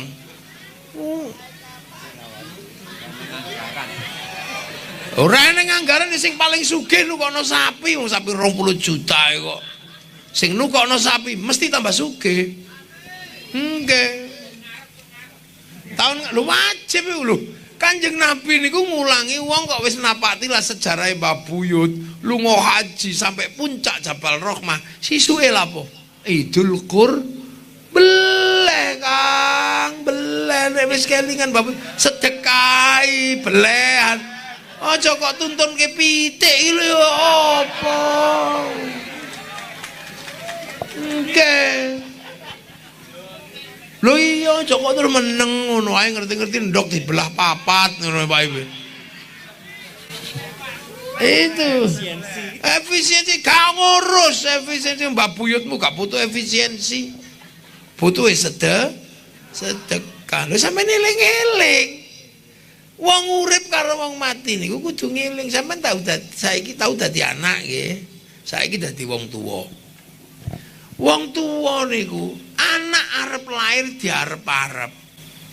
Begitu lahir diutang-utangno supaya anake gede. Pengen SPP gak duwe utang wong tuwa. Apa meneh operasi sesar utang. Saiki gentenan wong tuamu mati utangno nek gak duwe. Aja goblok. Jangan sampai orang mati memberatkan yang hidup. Berat apa sawah ditinggali, omah digaekno, kebunan. Lho kok iso begitu wong tuane mati medhit wong sampean urip diutang-utangno. Ini iki lho logika jongkok ngono kuwi. Lha rungokno ngono kuwi. Aja. Budhek sone wis didepno rono kabeh ngono sik. Lho nyedekahi wong tuwa iku ngono. Wong Islam iki lho napak tilas Mbah Buyute iku lho berkorban 50 juta, antri 50 tahun. Di Demak itu buat apa? Napak tilas hormat sejarah orang tua. Nek rai sorono kok kene kama sholai ta'ala Sayyidina Ibrahim, kama barok ta'ala Sayyidina Ibrahim. Nggih, tur aja lali, hadapkan dirimu ke sana. Fawalli wajhaka syatrul masjidil haram. Madhep rono, sampeyan esuk mati didepno rono lho. Wong tuamu ya ilingo Kang, Mbah buyutmu, Mbah Mukiti, Mbah Mujiman, Bapak Imin, Bapak Ijo, elingan iku dulu juga betapa bahagianya ketika kamu lahir digendong-gendong, iki lho putuku, ku lho putuku. Ngono begitu saiki mbahne lara gak disodono, delikno ning omah mburi dhewe. Gak wong anak kurang ajar ngene iki. Pas sampean lahir disuduhno wong disayang-sayang. Begitu wong tuane wis gak iso geleng guri. Sampean wong tuane nguyuh diamuk. Padahal sampean nguyuhi omahe lho gak lapo-lapo. Sampean ngenyot susune bojone iku lho oleh. Saiki gentenan sampean ngono sing enak lho. Ngawur ae wong. Ngene wong Trenggalane gak dielingno sing rada kasar ngene wong gak eling wong kene ngene iki wis. Budhek wis ya. Kok iso lho kecintaan mengalahkan dikalahkan oleh kemeditan ini lho. Lho enggak, aku seneng anak, apa jaluk tak kei. Mula sesuk nek anakku ku dieling wong tuaku aku apa dikei, sesuk wong tuaku tak kei. Lha berhubung wong tuane mati, kirimi donga, wacakno Fatihah, sedekahi. Nek ndek dhuwit dekno masjid untuk orang-orang tua kita. Lho ngono-ngono ku kupingmu, aja kok panitia teko malah kok tinggal melayu. Ngene tuplek. Lho ngono kepengin urip enak. Di dalam jantungmu terhubung dengan jantung orang tua. Wong tuane mati, jantungmu berhutang sama orang tua. Nek sampean ora pelajar ngono sampean sesuk ngalami. Saiki mbah buyutmu ora kok kirimi apa-apa kirimi pitik, sesuk sampean mati ya kirimi pitik. Aja protes. Ngono nek kelingan sawahku ngerti ngono tak dol kekno masjid ora kena putu. Putu ndugal ngono. Pengen motor tak utang-utangno King. Saiki aku mati dikepuki malaikat gak kirimi donga, gak ilok putu ngono. Ngono. Lha nggih, lha napa? Bal ahyaun, mereka ini masih hidup. Ngono sampean malah bangga-banggakno mbahne wong liya. Jak tahlilan mo. Ngono. Lha iki po penting Kang, yo.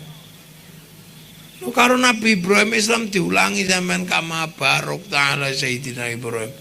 Lho lah sampean karo Mbah Danyange mana Bendoroto aja lali. Blehno sapi Pak Lurah. Tahun ngarep aja sepi ngene kok. Aja diagendakan. Diputuskan secara terbuka dengan bulat tahun depan bleh sapi. Nggih, lho ndase wis dikene lho. Geleng ngarep ngene ndase kan wangon ndase sapi. Iki tumpeng gak ono. Petik gak ono. Lha tekan ngene akeh tunggale. Ono anggur. Kok luar negeri. Wong nanggonku wis tak kandhani Pak Lurah sesuk mbeleh sapi ya nggih. Ngono lho pisan. Lah kok gak sida Pak Imin. Aja dikeki anggaran wong kene. Curet anggarane wong sapi wis gak diblehno. Dudu aku sing butuh sapi, sampeyan iki lho. Nyedekahi wong tuwa sing pantes. Kit mulai saiki nek gak duwe dhuwit sesuk, iuran 50.000-an, kit mulai saiki 10.000, 50.000, 10.000 kei kotak sapi. Ngene balik desa ngono bentuk napa celengan sapi dijogo. Mau dikepruk wong dicukup duwike. Lha nggih, lha ngoten carane nggih. Pun tahlilan mau. Tahlil tok iku tahlil iku padha karo kama barok ta'ala Sayyidina Ibrahim, padha niku. Tapi nek wis bar haji iku Idul Kurban. Lho ngono. Beleh Sapi lho ngono. Lho engko nek sampean gak ngulangi, sampean wis umur pinten saniki? Lho lha nggih, paling 50 tahun meneh la ilah hadrati ila ruhi bener-bener. Lah nggih ta. Oh, ilah hadrati ila ruhi bagi kiai ngono, Fatihah lho nggih. Dadi nganggo hukum aja nganggo hukum. Wah, ngrepoti lho, sampean lahir yang ngrepoti wong kok. Nggih, lho ngono lho ya. Itu penting itu. Lho, iki ajaran Kanjeng Nabi. Mulane teng Jogja niku enten acara hormat leluhur, nek kelas iki sampai mbeleh jenenge rasulan. Wong jemput rasulan. Lho lha nggih. Lah ya pitik kane pira? Lah pitik. Pitik iki mek pira? Nggih. Pitik lho mek pira regane? Lah kok pitikku ngono ya gak apa-apa rada pantes cah. Aku ndek pitik regane 150 juta. Lah Pak Lurah ngerti pitikku lho, gak ono sing murah. 60 juta, 70 juta ngono. Nek pitik Trenggalek disampluk pitikku mati. Engko nek mulutan tak baweleh kabeh kula mulun sampean nek pengen ngerti mulutan tak syukur kula sapi mbuh pira tak beleh, pik wedhus mbuh pira. Kadang iwak paimo tak beleh. Apa nek paimo niku sing gawedhe niku? Arapaima. Tak beleh kok 300 juta. Lho kula nek mulutan barang ngoten tumpeng apa? Tumpeng gedhe ndas sapi cecer. Duren rong truk buat truk-trukan gelar ngeten iki kula. Mula sampeyan nek ngerti mulutan nggih pondok niku sesuk tanggal 5 budal rono 50 bis tak tampa. Siap. Nggih. Ayo Ben, malam 5. Malam 5 malam kok malam 5 malam. Malam Minggu 5 September. Bise Pak Ipin. Lho nggih, sampai 2 dina. Jadi tanggal 5 Maulid ini tanggal 6, sampean ngerti ora? Tanggal 6 apa? Power metal. Nggih, power metal. Ono power metal, ono Mel Sandi, ono Adilah sesuk meneh. Ono mangsane gentenan. Lho, ora kok yo, wong-wong ngono ku yo duwe anak sekolah, Kang. Grup-grup rock, grup-grup dangdut itu anaknya ya sekolah ya mondok. Nek gak sampean undang lah terus piye apa nasibe ngawur ae sampean. Emang sing duwe anak mondok wong selawatan tok ya gak. Masih ana dalang ya sak pengrawiti ku ya anake ya ana sing mondok. Lah nek gak sampean undang kalau SPP-ne teko ndi akhire nyolong pitike sampean meletus. Lho ya kan ngono. Mulane tenggen kula ki tak celuk kabeh saya kene. Umate Nabi macem-macem. Ana sing seneng rock, ana sing seneng dangdut, ana sing seneng tayub ngono. Pokoke sing penting aja ngono.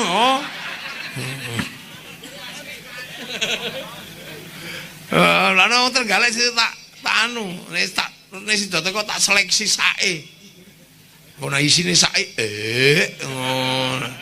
Tapi gak nek wong Trenggalek apik-apik. Ngrasakno kok tinggi wong digembelehno sapi wis kan duwe kok.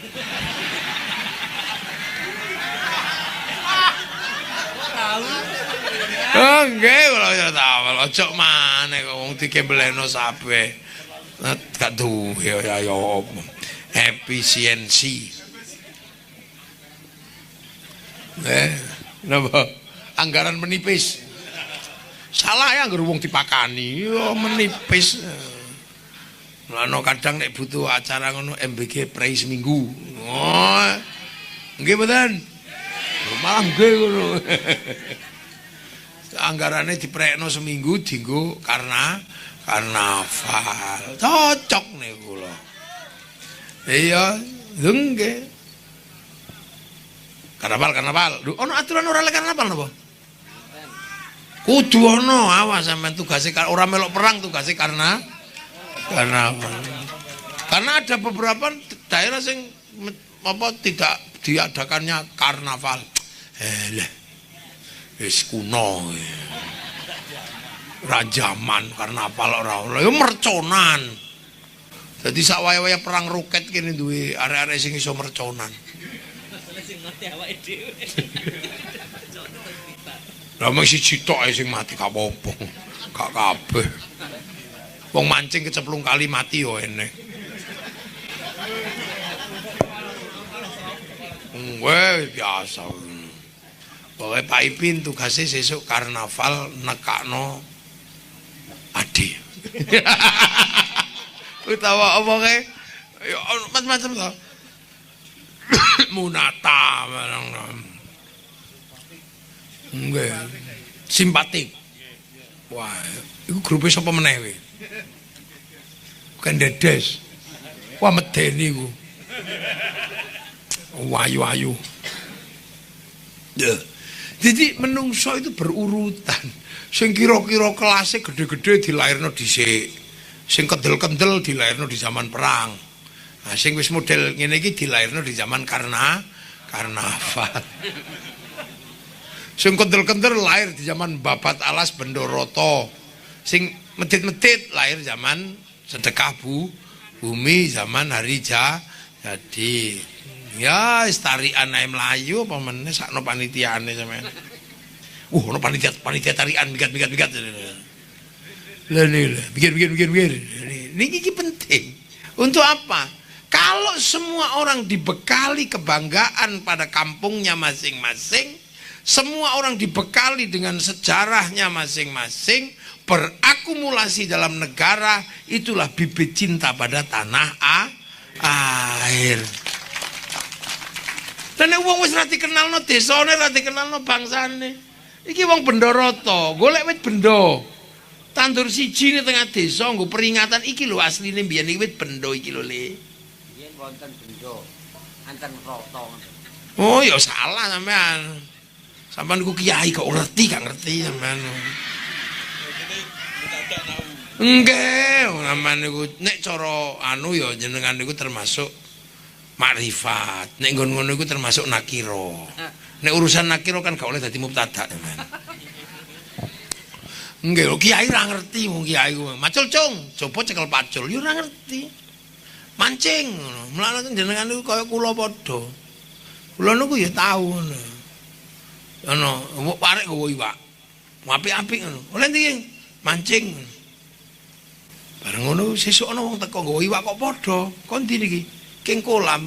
Lho wingi ana sing nggawa ngene. Nggih niku mancing teng kolam kula niku jarene lho ya.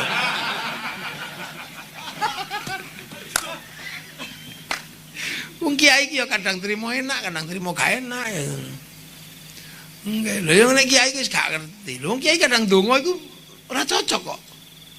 Ya Allah, muga-muga ya Allah sesuk apa mulai penggalian pondasi ya Allah ngono. Ya, ndonga terus. Cung sesuk bangun pondasi ya. Nggih.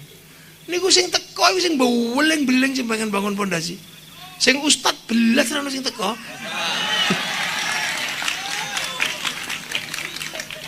Enggak.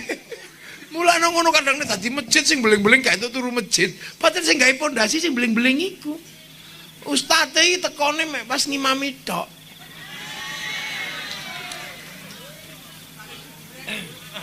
Ya sami kali kula padha ngoten niku. Lho kula niku ana wong, iki tak ditane, ana wong curhat. Siji sing lanang hafid, sing wedok hafidho, pengen rabi. Ditibaki ibuke sing wedok iku njaluk pesta di kampungnya entek 50 juta. Encap pondok iki dhuwit kondi? Kula ndonga ya Allah sakno bocah niki pengen rabi. Ana wong teko niku bareng ngono niku. Pun yai kula mawon sing nanggung telas pinten? 50 juta. Nggih pun niki enten. Noh. Ditanggung niku 50 juta bocah niku. Terus takon mulih aku. Timbang kok suwe-suwe nek aku nanti rembuk urusan pernikahanmu. Soalnya mumpung dhek ora ngerti, sing ngekeki dhuwit iki bandar dadu.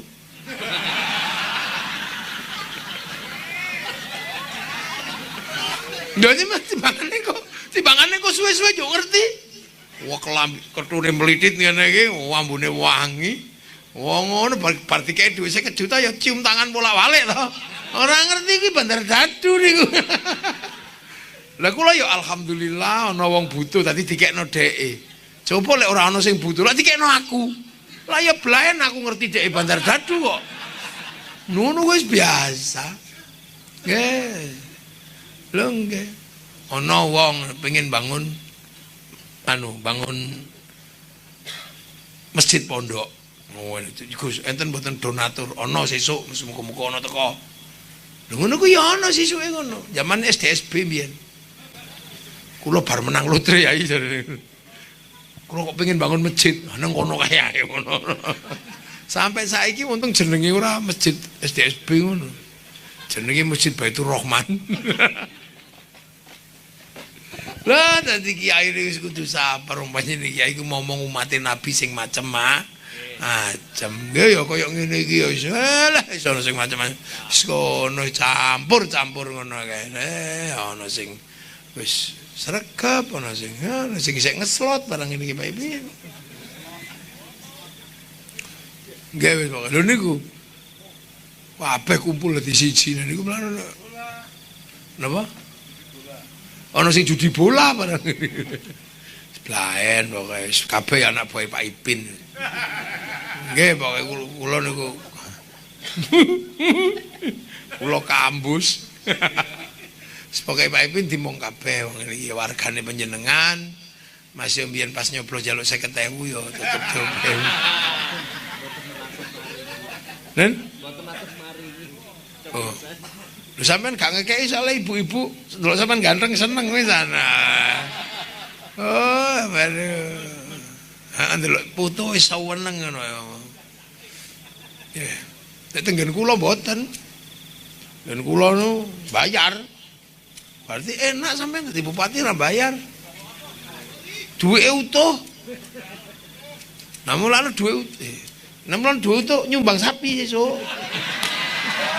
Wong-wong iku gak jaluk dhuwit ngarep yo sumbang sapi kala-kala ngoten niku lho. Anggaran menipis. Ulan ngarep sowan ya Pak Lurah bikin perjanjian tahun ngarep sapi. Sapi siji dipangan wong semono iki ora cukup kira-kira. Ya loro kira-kira. Nggih wis mugi-mugi sedaya barokah, sedaya manfaat nggih. Kula nggih tesih ditanggungan siji melih niki duka teng Kemulan niku pundi? Tebih. 1,5 jam. Oh, nek kula tak berangkat sik Pak Imin nggih. Yen ngapunten ingkang kathah muga-muga sedaya barokah terasaken nggih. Yen esuk selawatan bareng Pak sambutane Pak Ipin dereng nggih. Tur nuwun assalamualaikum warahmatullahi wabarakatuh. Donga iki. Jenengan ono donga. Donga ni. Nggih. Bismillahirrahmanirrahim. Alhamdulillahirabbil alamin hamdan na'imin. Hamdan syakirin hamdan yuwafi ni'amahu kafi'u mazidah. Ya Rabbana lakal hamdu kama yanbaghi li jalali wajhikal karim wa 'azimi sultanika. Allahumma iftah alaina futuhal arifin. Hikmatika wa ansulana rahmatak wa dzakirna ma nasruka ya Allah. Ijal aulatana dzurriyyatina talamidin alil malil khair wa tasun qiyamal jamal qasidana man qasidana al akhirah. La usad dzurriyyah pendoroto ya Allah hasil maqasidana maqasidana al akhirah. Wa rabbana askantu min dzurriyyati bi batin ghairi dhi jannatil muharram. Rabbana liyuqimus sholata faj'al afidatan minhum yashkurun. Ya Allah jami'a baina ummatina masyayikhina wa jaddatina usul ila jami'il masyayikh bendoroto jami' usul wal maghfir lahum warhamhum wa fa'anhum Allahumma takhir min ajrihim wa la taftina ba'da maghfir lahum Allahumma ja'al qabrahum radatan min adil jinan Allahumma ja'al jami'an qabrahum ala mutur Rasulullah faqiluna ila rabbika radiyatan mardiyah fadkhuli fi ibadatina rabbana atina fid dunya hasanah wa fil akhirati hasanah wa qina adzaban nar sallallahu alaihi wasallam Muhammadin walhamdulillahi rabbil alamin sirril Fatihah. Akan bergizi gratis. Kenapa kita terlibat dalam urusan itu? Karena ini adalah agenda pemerintah yang dimaksudkan untuk kemaslahatan rakyat.